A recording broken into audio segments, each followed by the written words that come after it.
you look at it and you know, you hear people, oh, you know, they're one in whatever, and they've only won one game. You know, I told the kids they better get the antennas up in a hurry on Sunday afternoon for this team because, one, they got talent, two, they're well coached. We try not to look at their record because I think they're like 1-9, but every game's been competitive. I mean, they could easily be like 7-2.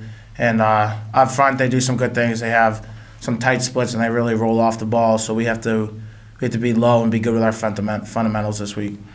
3rd down, 5.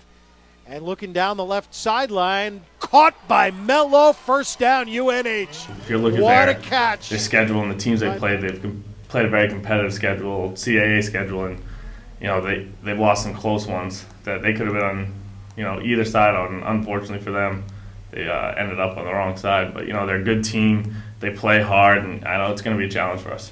Wide receiver Brown in motion. Birdsong rolling to his left.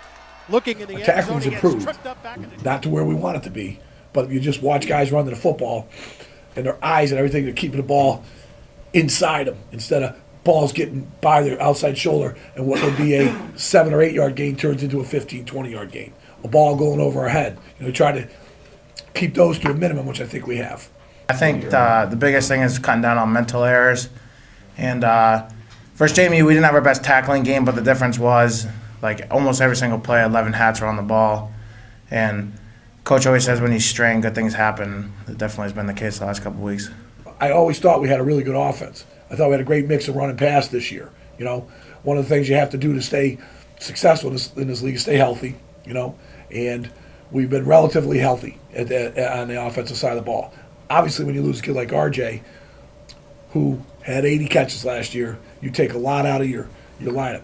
You know, you saw it in the first drive. You know, 3 or 4 touches, 3 or 4 targeted. And, I mean, it's not just catching the ball, it's running after the catch that makes a big difference. I thought we did things to help ourselves in that game. So all that combined together is something we're going to have to do on Saturday against Albany, get after them because of what they do on offense and what they're doing with their defensive schemes.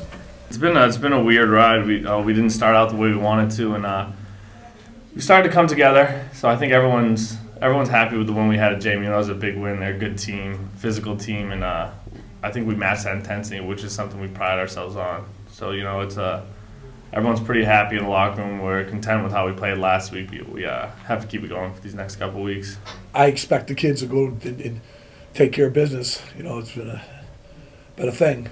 We've dug a hole for ourselves, and we've climbed up it, out of it, back into it, and out of it again. You know, be a shame if we go down there and don't do what we're supposed to do, play good football. And again, you're going to have to play good to win. And again, what are you? You're on the road, and we've won 1 game on the road this year.